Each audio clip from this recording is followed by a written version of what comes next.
right, everybody, let's get into it. This is another episode of the Tamika, what's up? I was trying.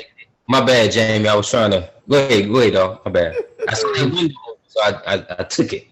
Jermaine, Tamika, Jermaine.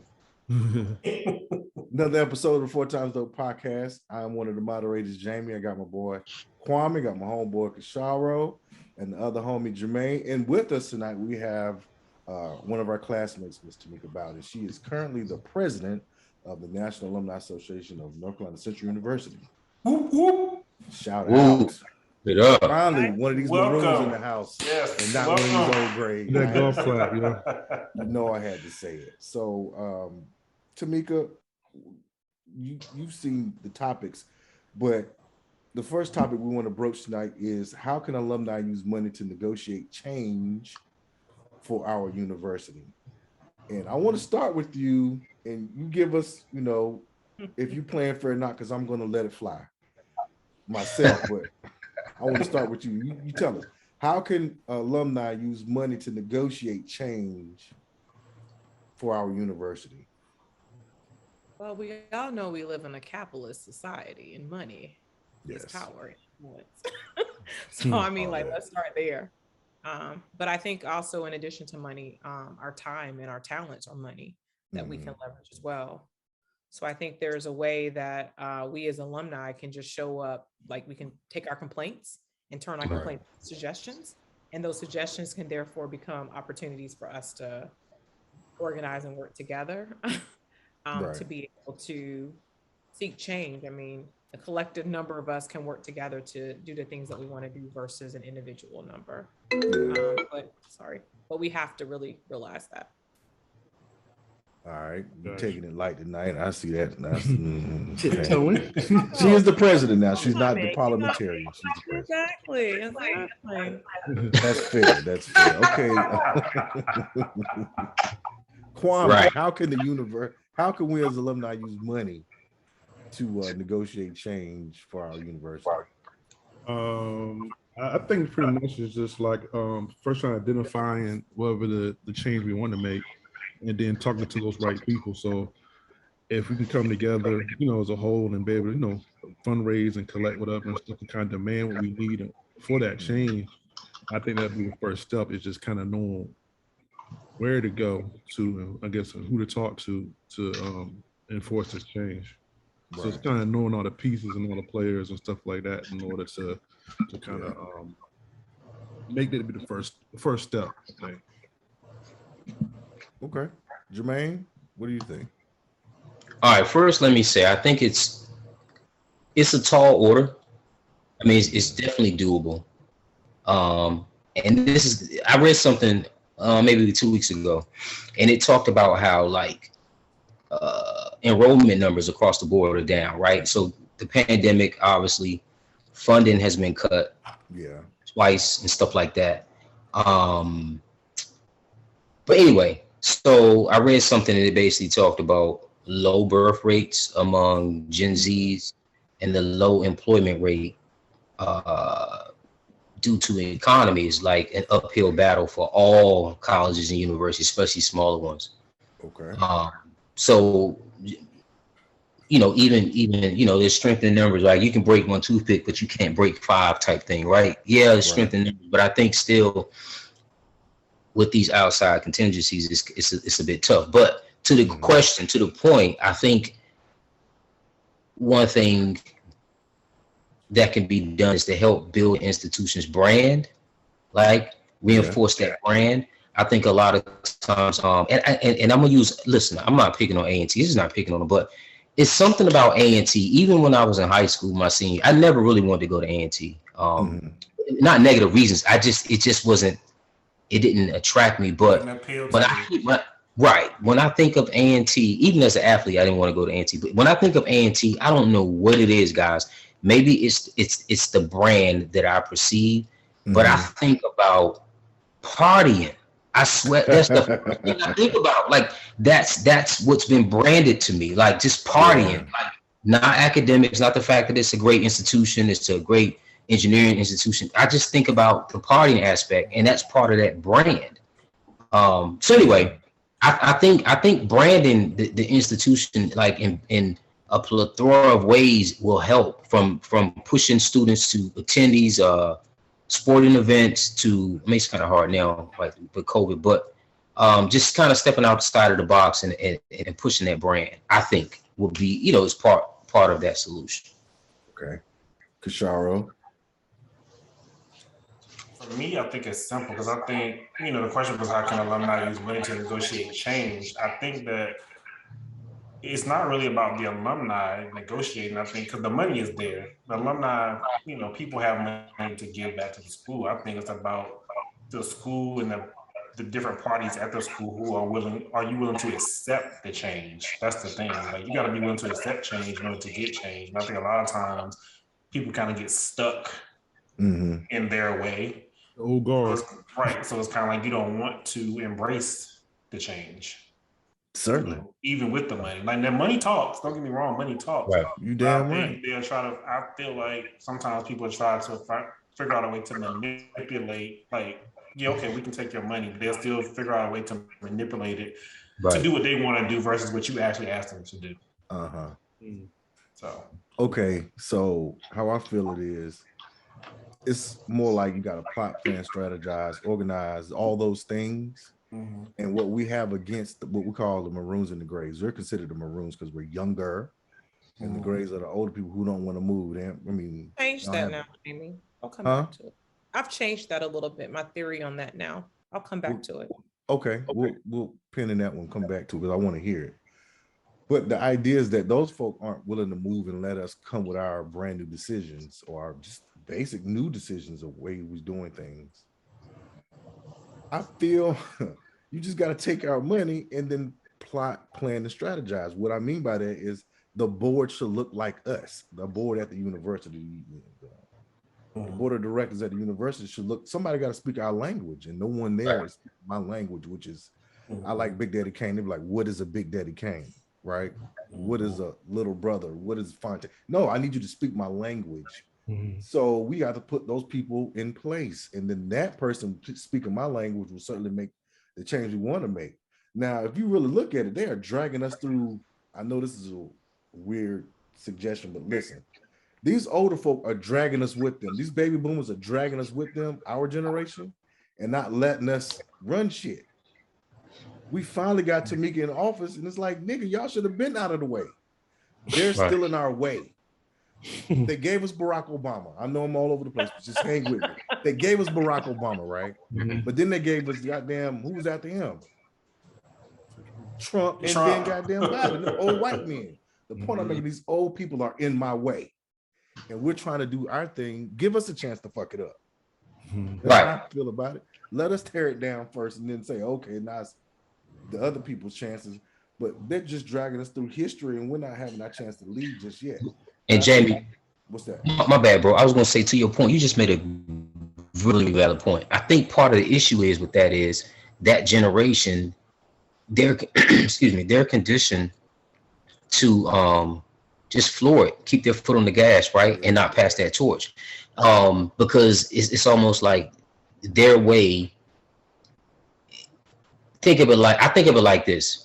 Like, I don't want to have to punch a damn time card when I go to work. That shit is outdated and archaic, right? We got to keep doing that. So, to your point, part of the issue is we need to have a seat at the table. We need to talk to whoever can give us a place at that table, right? And how do we do that? How does that look? We can't just right. We got to come up with our plan first. The thing that we have to. You can't just send Tamika up there. Tamika, go. Hey, Tamika, I need you to go down Durham, and I need you to kick that door in. Tie your hair back. I just want to say that, like, I hear this maroon versus gray argument a lot, and I want to say, since the day I took office, I didn't just have to battle with grays. I had to battle with maroons too. So I've shifted my mindset now to talk less about age and more about if you got a growth mindset or fixed mindset. Because I'm finding a lot that folks in our class are problematic too. Young people can be roadblocks as well. And I'll name the young alumni. I think they're great. I think they're fabulous, but complaining online nonstop, is not helpful. Right. You're Have you joined the equivalent to association yet? the old Yeah. people, excuse me, the old people that show up in the meeting and complain. What's the difference between you complaining online and the old people that show up and do nothing? So between the That's two of true. them, They nobody gave 100 wants to and they take didn't. action. Right. I literally have I get about 12 phone calls a week of people with these great ideas. I got an idea. And I'm like, so great idea. Are you going to do the idea? And guess what they do? My line now is, I'm going to call you back on Wednesday to ask you how you're doing with the idea. And it's Right. growth mindset. My growth mindset, folks, no matter, I have older folks and younger people, they're willing to move. Fixed mindset, just want to sit and complain. So what I'm going to let you do is stay where you are. And when you're ready to move and do something different, we'll be here. Right. And I kind of agree with Tamika saying, I kind of felt what Jamie was saying too. But Jamie, I was going to ask you, do you feel like, I agree with you, don't get me wrong, but do you feel like it could be like ageism in a sense? Oh yeah, I'm very ageist. Because they in the way, bro. We know that. Why we know that. He's already. You know that the boomers had millennials and had GXers, Gen Xers, and millennials. So like dating. And the other thing I've learned is everybody want a trophy. Everybody want an accolade. Everybody want to be seen and heard. A certificate needs to be passed out to everyone. Right. I think it's with them being in the way. Because if you see it two ways, like I said, they probably looking at it in a way where they've been the one doing it. They've been consistent. They've been doing this for all these years. They've been there. So I think that sometimes it's kind of like hard for some people to kind of give that torch because they feel they've into all that. But also kind of going with that, you have fresh ideas. Just things you want to try that's new. Sometimes it's kind of hard for somebody who's been doing it for a while to accept it. And not saying in all cases, but from what I've been seeing from afar, it seems like sometimes it kind of push back on trying something new because what they've been doing work that lasts in their mind last 20 years. Now all of a sudden, now you're going to switch up a little bit. It's kind of hard to give up what's been working to them, but also time changes. Things change, resources changes like that, and I think it has to be like a happy medium, in order for it to kind of work in a great way. You know what I'm saying? And then also the people behind us want too as well. So it's kind of like that. But you just hit on the point of Jamie's question, which is like I think there's a set of folks that fund, and they're using their capital, their money, and influence, and so because they're funding the activities, they're like, you need to talk to me before you spend. Because it's my money. You didn't put any money in this pot. Right. For a decade, I got a life policy. That's gonna be this. Touche. Right. What you got? Oh, nothing. Couch. They just talking on the couch. Talking on the couch. So that's why I'm gonna sit in power. Yeah, sit in power forever, and ain't nobody gonna change it. He's gonna sit and complain about it. But I will say this before you take over, Kasharo. Tamika was the one to get me off my couch, and I was complaining. I said, what they need to do. She said, "You are they now." I had this, and I've been active ever since. That was in my office. And I was in the other room, in the front, in the showroom, and we were in the back talking. I was thinking, "Damn, I am they, huh?" Right. Been active ever since. So she blew my mind and got me on board with the association because now we are the ones that can create change. Right. Okay, that's what's up. Well, speaking of change, hold on, but hey, before go ahead. So what are the changes that we think that we shooting for? Like what changes? 2 or 3 things that we think that should take place before we move on, since we're talking about money and change. I can tell you my platform what I think that we should change. Yeah. I think out of 38,000 Eagles, we need to increase our base. So we need more members to join and get involved. I think the university is only going to be as great as the people that are involved. We know at every organization, you're only as great as the people that are there to weigh in. I think there's a lot of conversation about what leadership looks like at the university, who works at the university. Well, the only way we're going to have a voice is we need our own to work either there or to nominate people to work there. So I think as much as we complain about who's there, I think we need to figure out how we collectively have a voice. I think there's things we want from the city of Durham that we only can get if we leverage the alum back. Yeah. I'm sorry. If we leverage alum that live in the area, live across the country to help support those things. Right. And then the one thing that came up this weekend when I was in Morgan is people complaining about the size of the band. Right. Well, athletics is only going to be as great, and the band is only going to be as big if they can have scholarship. Right. We just need money. Like our school, like all of us didn't go there because our parents paid for it out of their pocket. We went there off of scholarships or financial aid. Yeah. So with that being said, as somebody who just sent their child to college, my goal was to send him for free because I know how much school costs. Right. And that being said, like we need more scholarship dollars. That is my goal, is to be able to offer scholarship dollars, more alumni to get involved, not just talk about it, but really take action, put boots to the ground to make it happen. Right. Locally and from at the you know, when I say nationally in Durham. Gotcha. Anybody else? Or we gonna? No, she's the president. We're following her platform. Right. Definitely, yeah, agree with that. That's so true. That's real And true. I'm the fundraising chair in her. So Jamie's gonna raise us $1 million next year. Who's with it? Let's go, Jamie. Let's go, Jamie. Jamie, I don't take no fish. You say you with me? Come on. Oh yeah, 2 fish. Raising, and if I fuck around and raise $1 million, holy shit. I've seen weirder things, so don't count you out. Don't count me out. Fuck no, don't do that. I'll pull it off. Right. But speaking of that, that kind of goes to my next point, like, and to kind of to Tamika's point, what you're saying, like, numbers are important, you know, getting people to come to the schools, you know, having funding for people to come to the schools. Like, what do you guys think could be some non-traditional tactics to recruit more undergraduates, you know, to HBCUs? You know what I mean? Jermaine, so you raised your hand. So this may not be as non-traditional, but I do believe, bear with me, y'all, and this is obtainable. First, Jamie said this, to his point, we need some folks at the table that can speak that language, right? They may be in between the grays and the maroons, but they understand the language that these young students want. Also, athletics, what Jackson State did, where Prime is.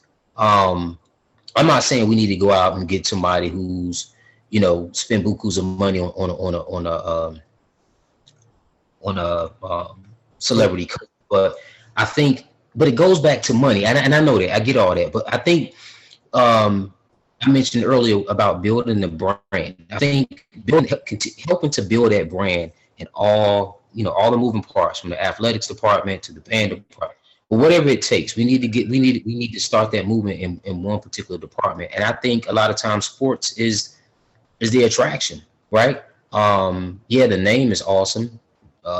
James E. Shepard's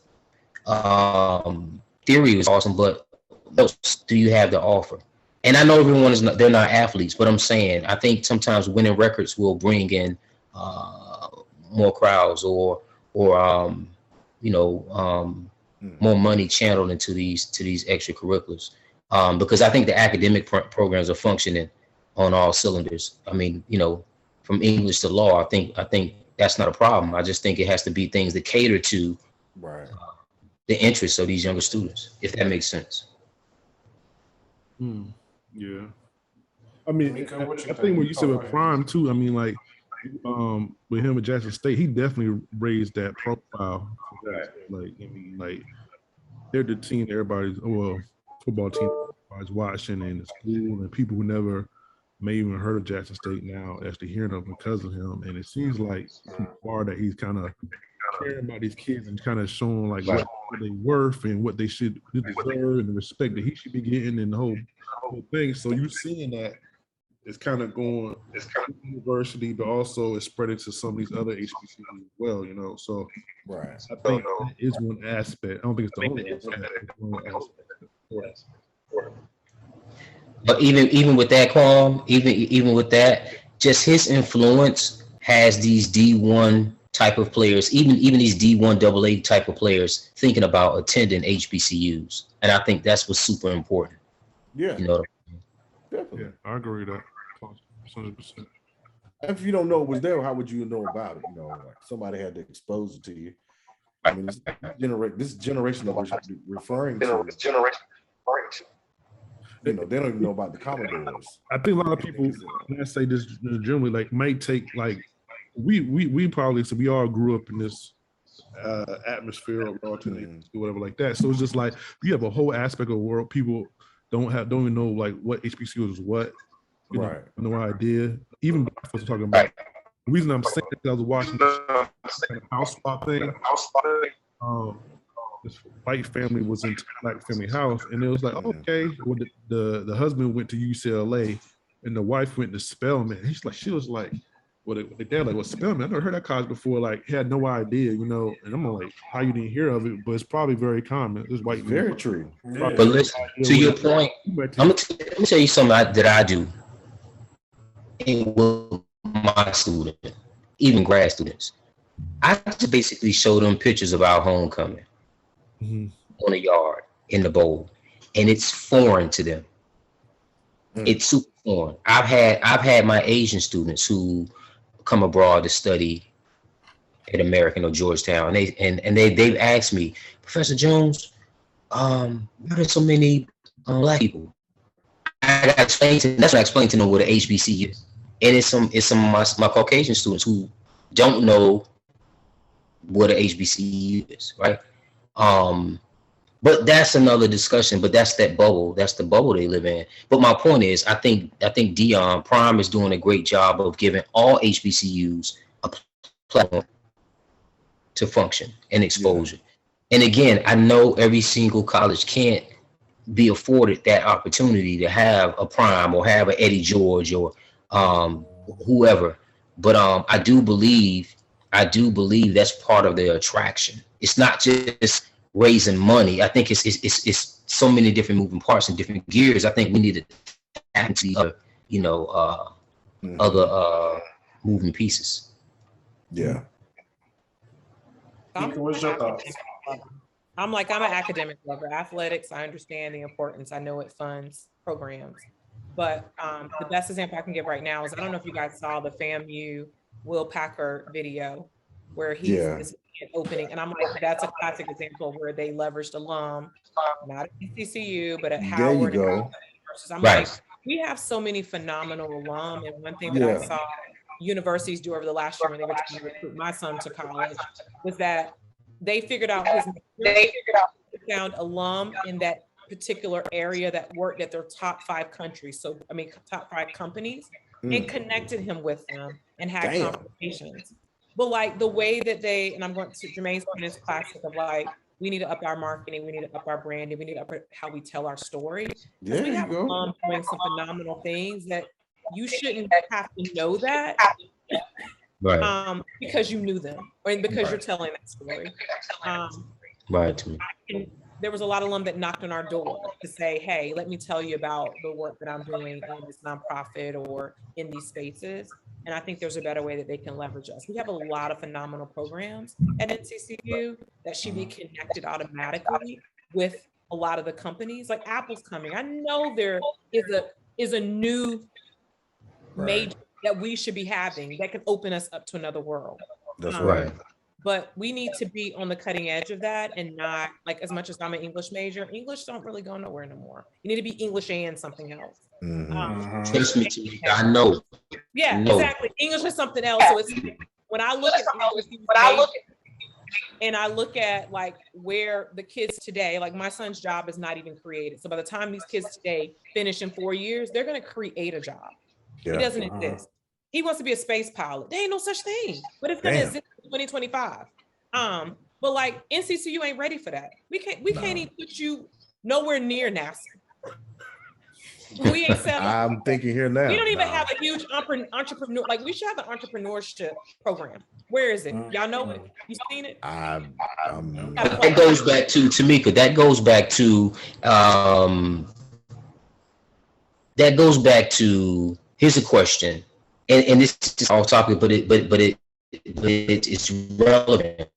Is college really necessary? Because we keep getting these traditional majors, these same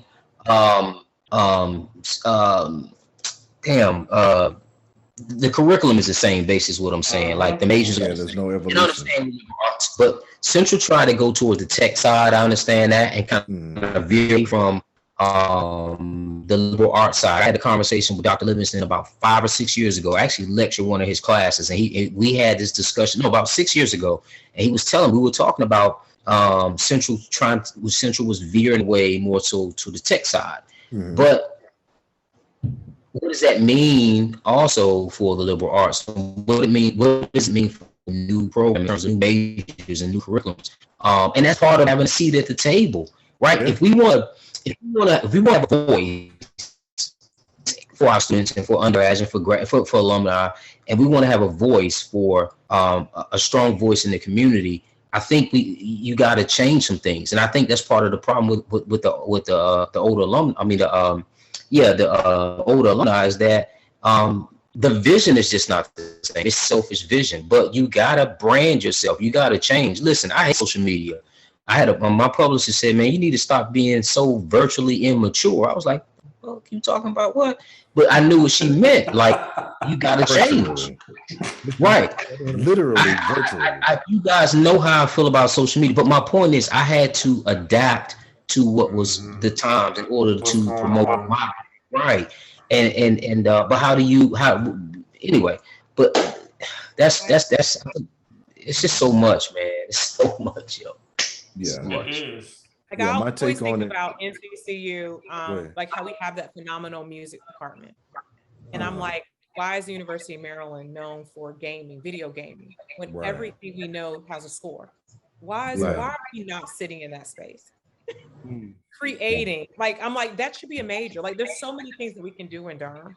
And there's so many, and I think to your point, to your question, Jermaine, I do think college is necessary, but I think college should be offering something that you can't already get in a post-vocational program.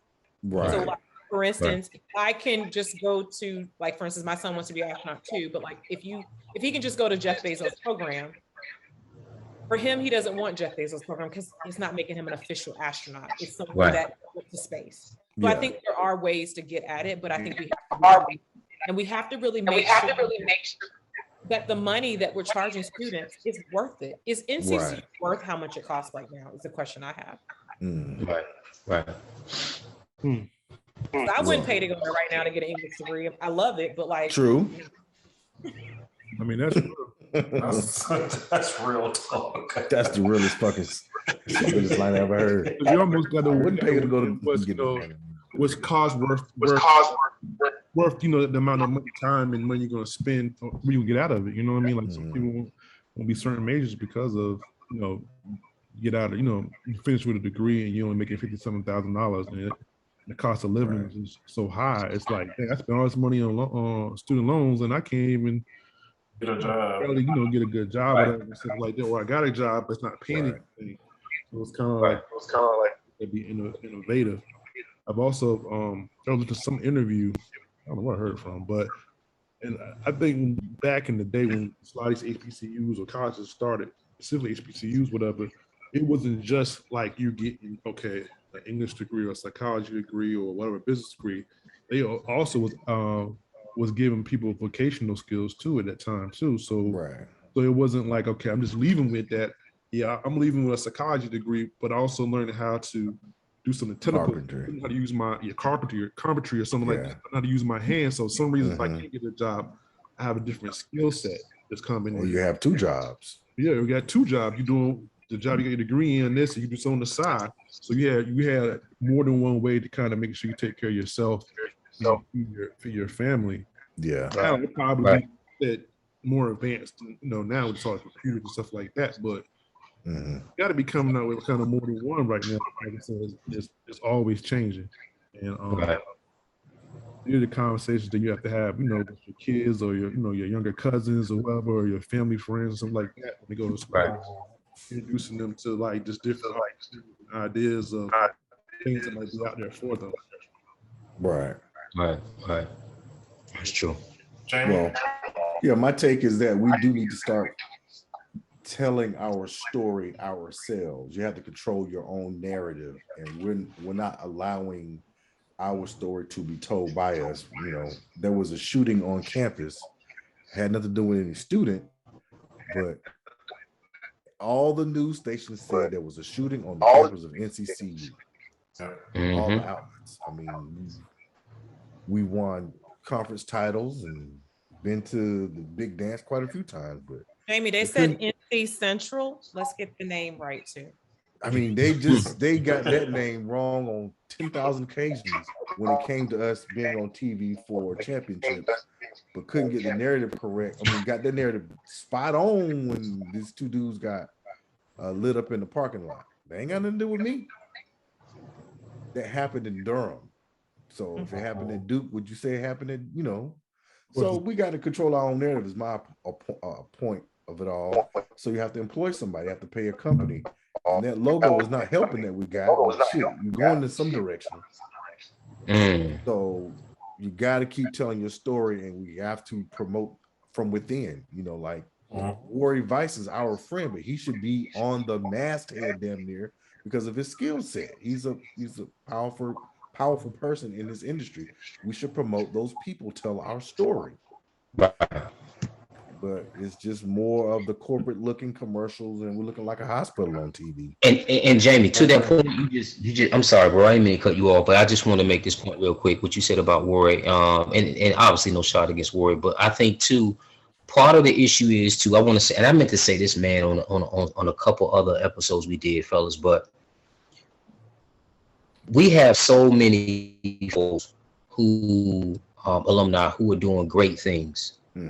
Including all of us, myself, everybody here, and we're not maximizing these people, right? We're not giving these folks a platform at NCCU to be a part of that brand and marketing strategy outside of alumni meetings and things like that. We should be going back to schools. We should be speaking. We should be a part of what's going on in the vision right now. And I think, and not just because. You broke up. Oh, my bad. You broke up. I'm sorry. Am I good now? Can you guys hear me now? I apologize for that. Yeah. I was just saying that, wait, what was the last thing you guys heard me say?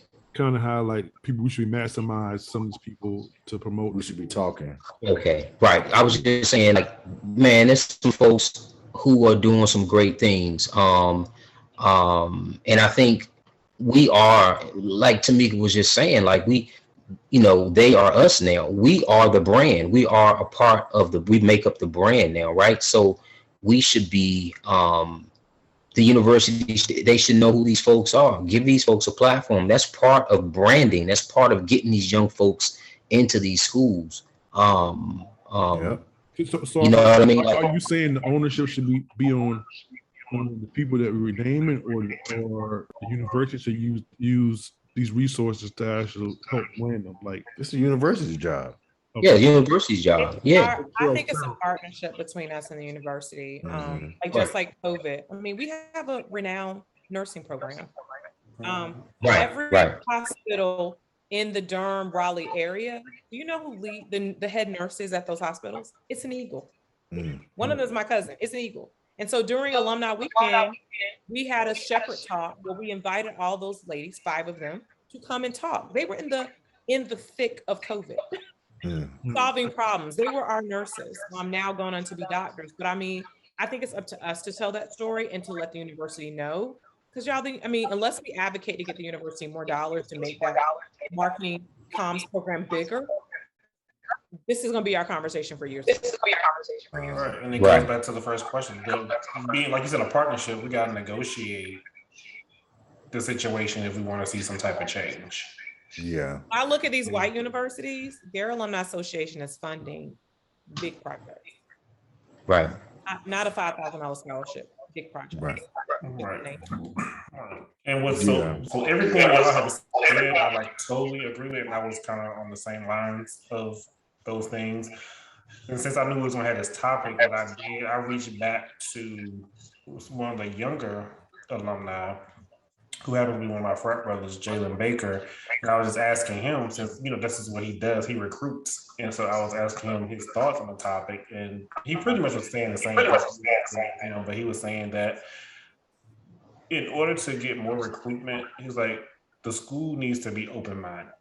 You have to find people who are relatable in order to recruit more people. Same thing you were saying to me with your son. Like, you got to find things that these kids are wanting to do, and that's how you get them. That's how you bait them in. Also, he was saying like the funding we were talking about, get more scholarships and certain departments, having more, scholarships, but it still goes back to, the alumni giving back, to the school, in order to do that, to get some of those scholarships and get some of that funding.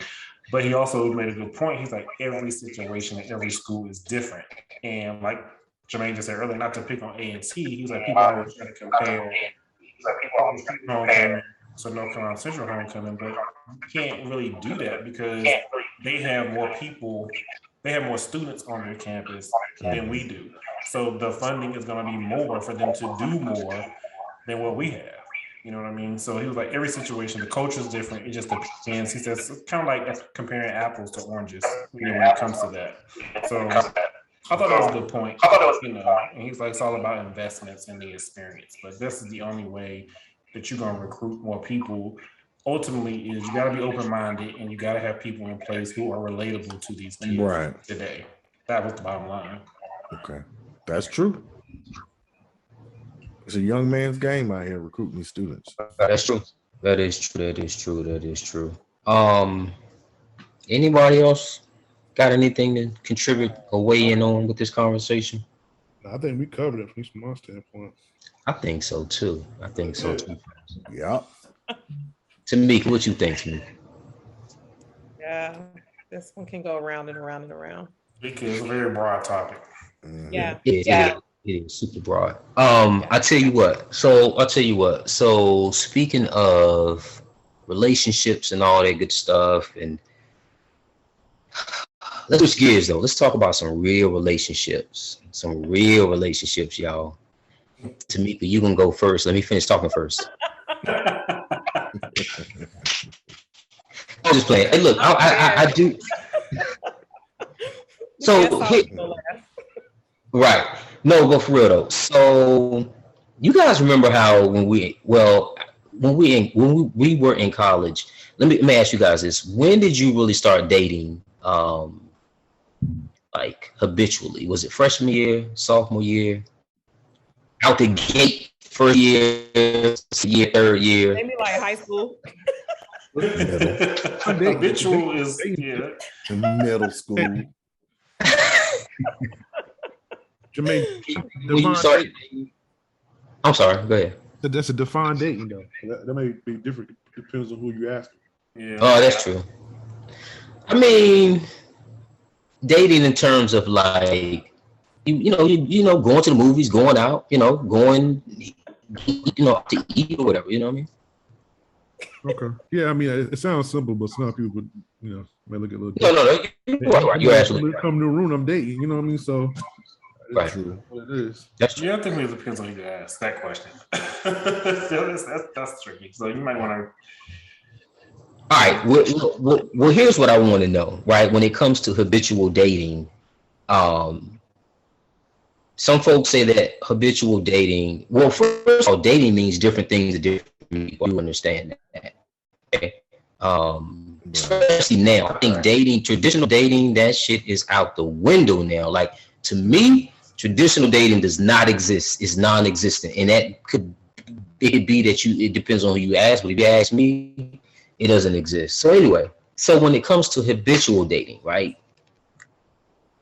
And some folks like are breaking fit up. Audio is- traditional dating. Oh, I'm sorry, man. I'm sorry, guys. Am I breaking up still? You good now?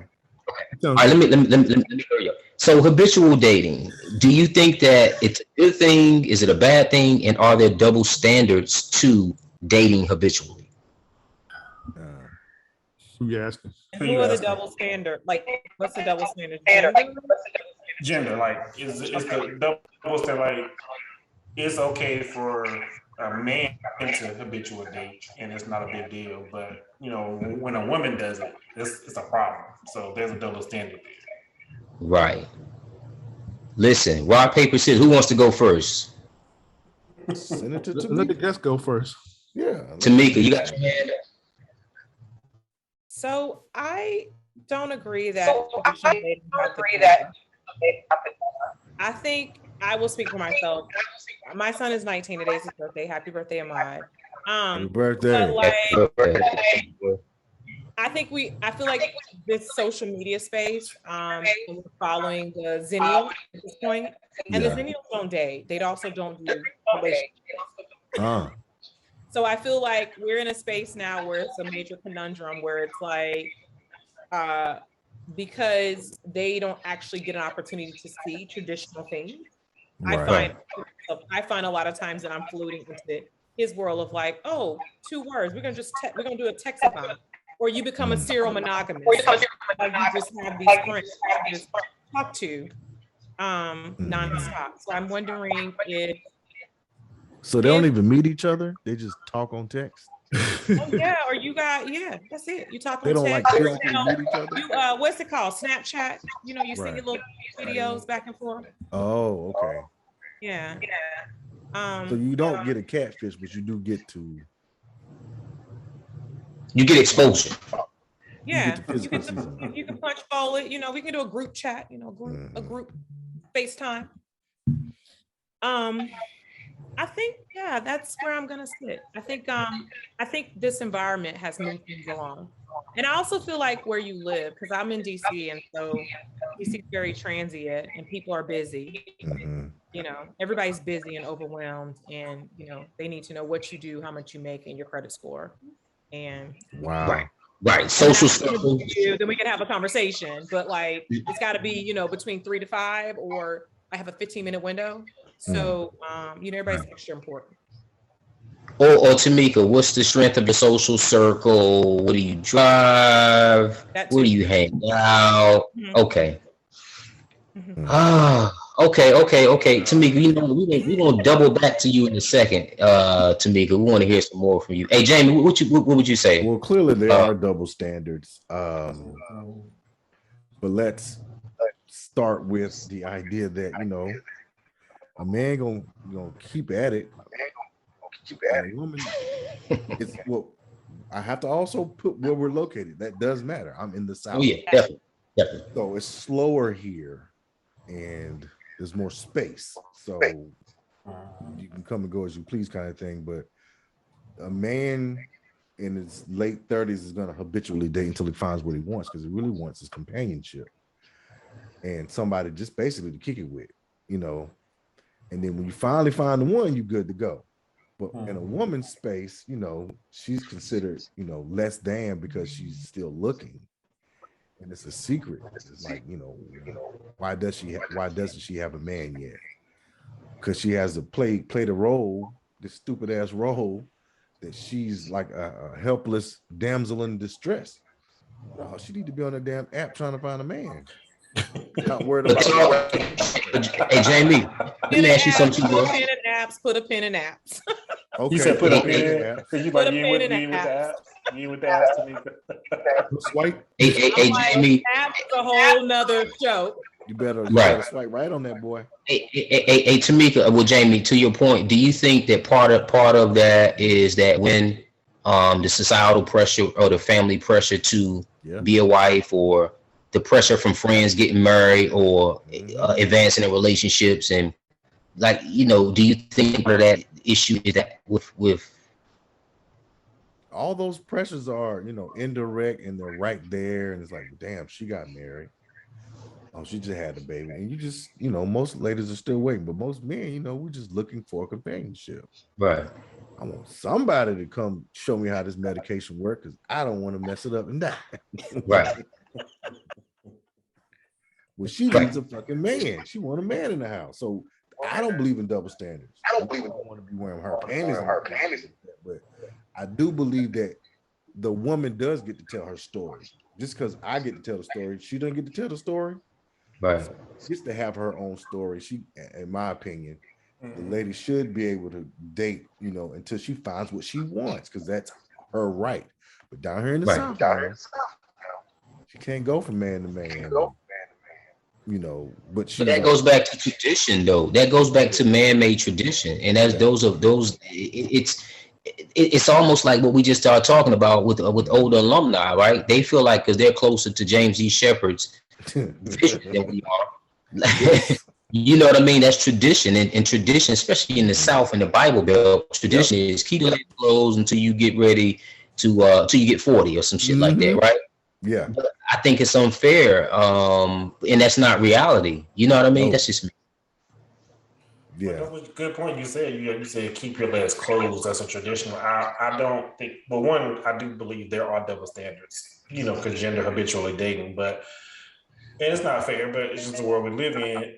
It does not mean just because a woman is dating habitually till she finds out does not mean she's sleeping with every dude that she go out with. Right. But unfortunately, she don't get a bad rap for that. But I feel like personally, I think black women get more of a bad rap for habitual dating than any other cultures. Speak up when y'all see that happening. Do we speak up?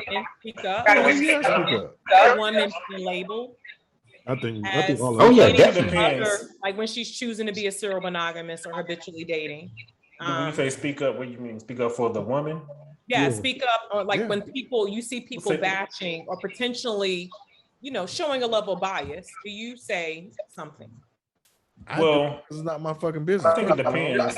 I want her to get off. So you're going to you're going to perpetuate and allow them to create a narrative, as we just talked about in the last segment, create a narrative that is not, you just told me you're open-minded. I don't want you to create a narrative. I want you to sit and say, no, ma'am. I, as a man, can do that. No, that woman gets to do what she wants to do because at this point, I seen the same two different things.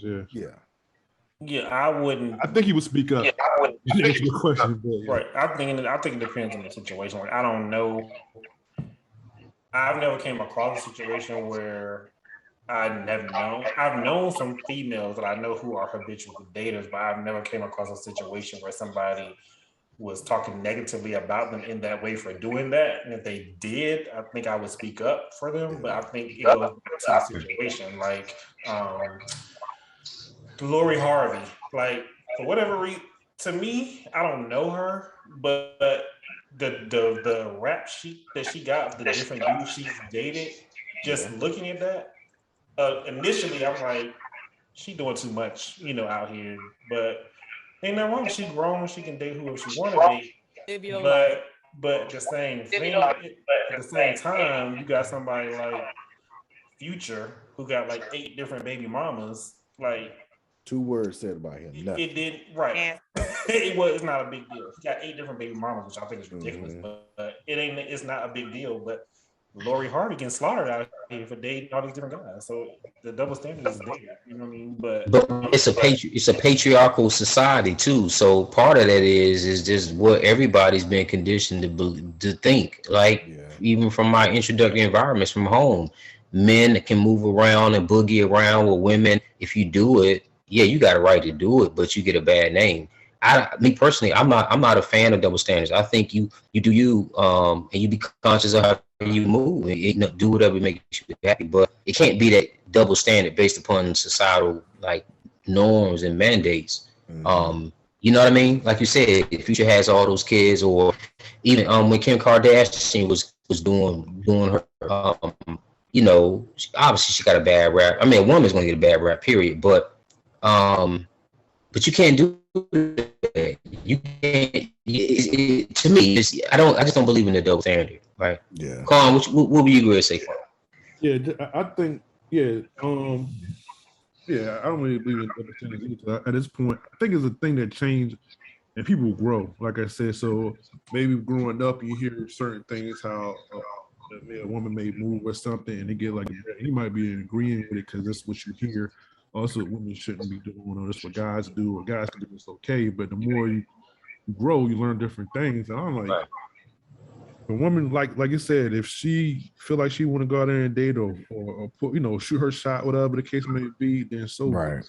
Like a closed mouth ain't gonna get fed. You know what I'm saying? So if you see what you like, you know what I mean? Like nobody gonna be knocking on your door out necessarily, whatever. Put yourself out there. I don't think anything wrong with that.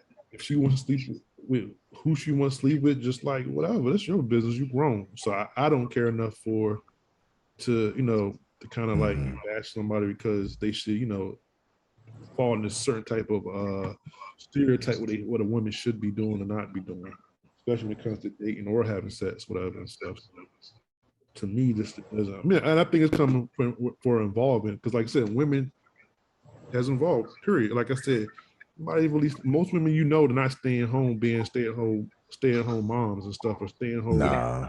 I mean, it might be some, but it's like by and large, though, most people are educated people. I know educated women who make good money, who travel, do all kind of things, whatever.